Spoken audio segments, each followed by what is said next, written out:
Ce soir-là, le soleil de Californie embrasait les vitres dorées de l'immense demeure des Hollander. À Beverly Hills, Grace Hollander, 38 ans, PDG de Hollander Estates, poussa la lourde porte en chêne massif. Le clic métallique de la serrure résonna dans le silence. Un silence étrange, presque tendu. Elle était rentrée plus tôt, 3 heures plus tôt que prévu. Son rendez-vous avec des investisseurs japonais avait été annulé à la dernière minute, sans raison apparente. Une intuition, dit-elle à son assistante sans vraiment comprendre pourquoi. Depuis le matin, une angoisse sourde lui battait dans la poitrine. Quelque chose en elle murmurait sans cesse. Rentre à la maison tout de suite. En entrant dans le vaste hall au sol de marbre blanc, Grace sentit son cœur s'arrêter une seconde. Ce silence. Ce n'était pas celui de la tranquillité, mais celui qui précède la tempête. Même les murs semblaient retenir leur souffle. Ses talons claquaient doucement sur le marbre, un écho fragile dans l'immensité du manoir. Son sac glissa de son épaule sans qu'elle s'en rende compte. Ses yeux, eux, étaient fixés sur la lueur chaude qui s'échappait du salon juste au bout du couloir. Soudain, une main glacée se posa sur sa bouche. Grace voulut hurler, mais une voix basse, presque suppliante, murmura « Chut, je vous en supplie !» Ne faites pas de bruit. Elle reconnut immédiatement cette odeur de savon propre et d'huile de bois. Michael Donnelly, le responsable de maintenance. 42 ans, discret, les yeux d'un bleu froid, toujours poli, presque invisible dans la maison. Mais là, son visage n'était plus calme. Il était terrifié. « Michael, qu'est-ce que vous faites ici ?»« Pardonnez-moi, madame, » souffla-t-il, la voix brisée. « S'il apprend que vous êtes rentrée, vos enfants seront en danger. » Ces mots transpercèrent Grace. Ses enfants.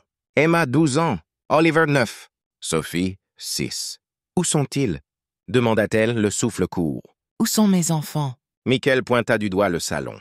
Une lumière s'échappait par la porte entr'ouverte. Et dans ce filet de clarté, on entendait un son, un gémissement étouffé, presque un sanglot. Grace sentit ses jambes faiblir. Mais l'instinct maternel, celui qui dormait depuis la mort de David, son premier mari, se réveilla d'un coup. « Vous devez voir, » dit Michael d'une voix rauque. « Mais ne faites aucun bruit. » Pas encore. Grace s'approcha, le cœur battant. Derrière la porte entr'ouverte, elle vit ce qu'aucune mère ne devrait jamais voir. Ses 3 enfants agenouillés sur le sol de pierre froide, les yeux rougis par les larmes.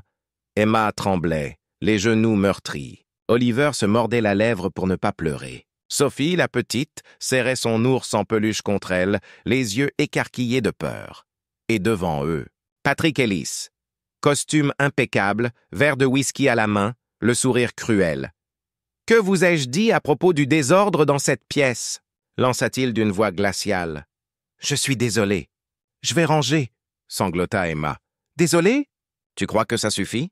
Ta mère se tue au travail, et toi tu fais honte à cette maison. » Grace sentit la rage monter. Cet homme qu'elle croyait bon, patient, aimant, humiliant ses enfants comme des criminels. « Je t'interdis de parler » hurla Patrick à Oliver qui voulait défendre sa sœur. « Vous n'êtes que des fardeaux. Des petits ingrats !» Derrière la porte, Grace chancela. Ce n'était pas la première fois. Ses enfants savaient déjà comment se soumettre, comment se taire.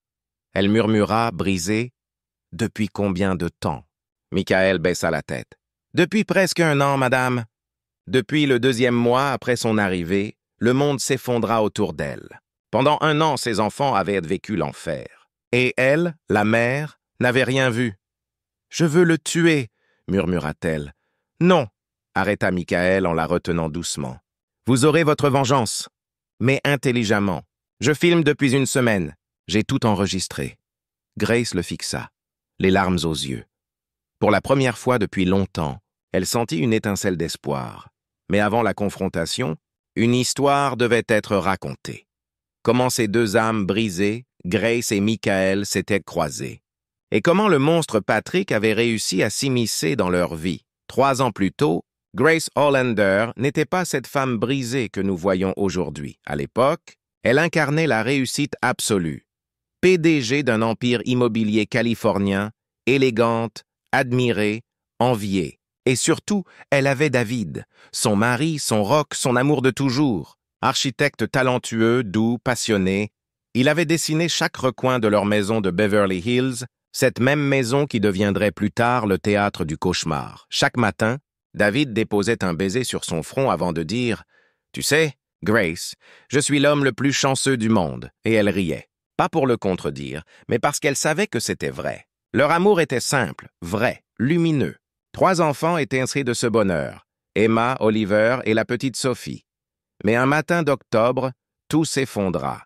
David travaillait dans son bureau quand Grace monta l'appeler pour déjeuner. Elle poussa la porte et le vit étendu au sol, les yeux clos, mort, d'une hémorragie cérébrale foudroyante. En un instant, la vie s'était arrêtée. Au cimetière, Grace ne pleura pas. Elle resta droite, tenant les mains de ses enfants, le regard vide, tandis que le cercueil descendait dans la terre. Elle se disait que si elle pleurait, elle s'écroulerait. Et elle n'avait pas le droit. Pas avec 3 petits qui comptaient sur elle, mais à l'intérieur, elle était déjà morte. Les mois suivants furent un brouillard de travail et de silence. Lever à 5 heures, bureau à 8, retour à 22 heures. Les enfants mangeaient seuls, faisaient leurs devoirs seuls, s'endormaient seuls. Grace ne les voyait plus grandir. Elle ne parlait plus, ne souriait plus. La maison était belle, mais glaciale. Et c'est dans ce vide qu'un jour entra Michael Donnelly. Il n'avait rien d'un homme d'affaires. À 40 ans, il semblait porter sur son dos tout le poids du monde. Autrefois ingénieur chez Boeing, il avait quitté ce poste prestigieux après avoir tout perdu. Sa femme Catherine et leur petite fille Lily, morte dans un crash d'avion. Depuis, il ne vivait plus, il survivait. Quand il se présenta pour le poste de responsable d'entretien, Grace le regarda longuement. Cet homme silencieux, aux yeux fatigués, avait quelque chose de familier. La douleur, celle qu'on ne montre plus parce qu'elle a déjà brûlé tout ce qu'elle pouvait. « Pourquoi avoir quitté l'ingénierie » demanda-t-elle. « J'avais besoin... » De silence, répondit-il simplement. Ce fut suffisant. Elle l'embaucha. Pendant des mois, ils ne se parlèrent presque pas. Michael réparait, taillait les rosiers, vérifiait les installations. Il était toujours là, sans jamais s'imposer. Jusqu'au jour où il aperçut Sophie, alors âgée de 4 ans, en pleurs sous le vieux chêne du jardin. Il s'approcha doucement. « Pourquoi tu pleures, petite ?»« Parce que papa ne revient pas. » Michael s'assit à côté d'elle, le cœur brisé. « Tu sais, moi aussi j'ai perdu quelqu'un que j'aimais. Ma fille s'appelait Lily. » Sophie leva les yeux, surprise. « Elle est où ?»« Dans le ciel, » répondit-il en souriant tristement. « Avec sa maman ?» La petite resta silencieuse, puis murmura « Alors, tu comprends, toi. » Et pour la première fois depuis longtemps, Michael prit quelqu'un dans ses bras. À la fenêtre, Grace observait. Elle vit ce lien tendre entre un inconnu et sa fille, et quelque chose en elle se fissura. Ce soir-là, elle pleura.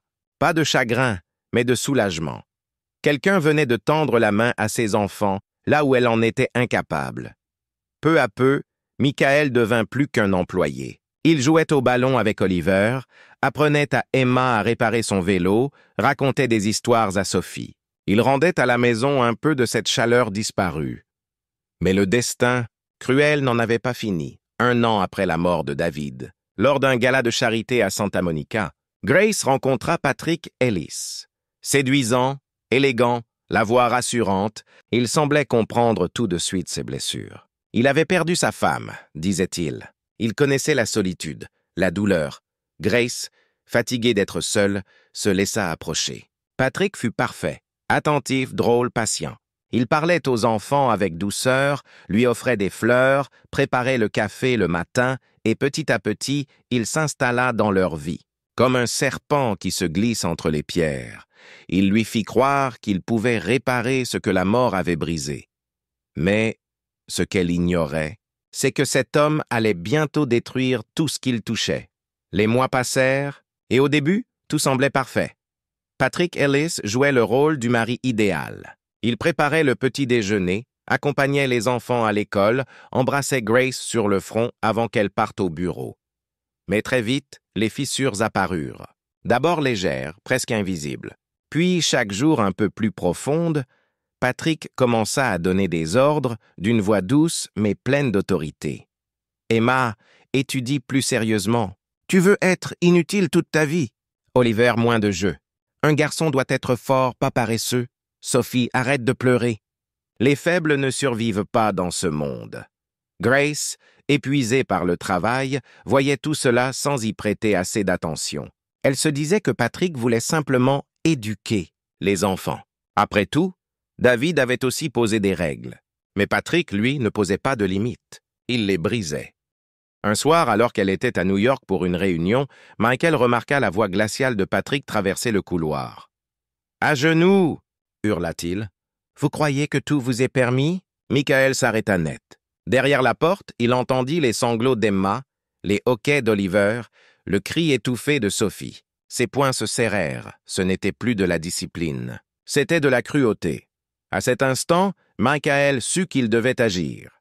Il installa des caméras discrètes, dans une horloge, dans un vase, derrière un cadre. Et chaque nuit, il observait. Il filmait. Il collectait les preuves. Sur les enregistrements, Patrick criait, insultait, frappait parfois du revers de la main. Et toujours le même refrain. « Vous êtes des fardeaux. Votre mère ne veut plus de vous. Sans moi, vous seriez à la rue. » Les enfants ne parlaient plus. Emma devenait une ombre. Oliver évitait tout contact. Sophie s'endormait en serrant son ours trempé de larmes. Un soir, Grace appela depuis Tokyo. « Tout va bien, chérie? Les enfants sont sages? »« Parfait, » répondit Patrick d'une voix douce et posée. « Tout est sous contrôle. » Mais derrière lui, 3 enfants tremblaient, prisonniers du silence. Michael n'en pouvait plus. Il devait prévenir Grace, mais sans preuve, elle ne le croirait pas. Alors il attendit. Jusqu'à ce jour précis. Le jour où Grace écouta enfin son instinct et rentra plus tôt. Et c'est là, dans ce salon silencieux, qu'elle vit la vérité. Patrick, debout avec son verre, face à 3 enfants agenouillés. Grace sentit la rage monter comme une vague brûlante. Elle entra brusquement, les yeux pleins de larmes. « Lève-toi, Patrick, maintenant, chérie! Tu es rentré? » « Oui, et j'ai tout vu. » Michael posa son téléphone sur la table. La vidéo se lança. Les cris, les insultes, les pleurs. La voix de Patrick, glaçante. Patrick blêmi, cherchant ses mots. « C'est faux. Cet homme manipule les images. Il veut détruire notre famille. »« Non, Patrick, » dit Grace froidement. « Tu l'as détruite toi-même, Emma. » Les larmes aux yeux, murmura enfin. « Je te déteste. »« Tu nous as fait peur tous les jours ?» Oliver sanglotait. « On voulait juste que maman rentre plus tôt. » Patrick recula perdu. « Vous m'accusez !»« Je vous ai tout donné !»« Non, » répondit Grace. « Tu nous as tout pris. » Ce soir-là, Patrick quitta la maison, définitivement, et pour la première fois depuis des mois, le manoir retrouva le silence. Le vrai, celui de la paix. Les jours suivants furent difficiles. Les enfants sursautaient encore au moindre bruit. Mais peu à peu, ils réapprenaient à rire, à parler, à dormir sans peur. Grace, elle, changea tout. Moins de travail, plus de temps avec eux. Petit déjeuner en famille, promenade, rire dans le jardin. Et dans ce nouvel équilibre, Michael resta. Toujours discret, toujours bienveillant.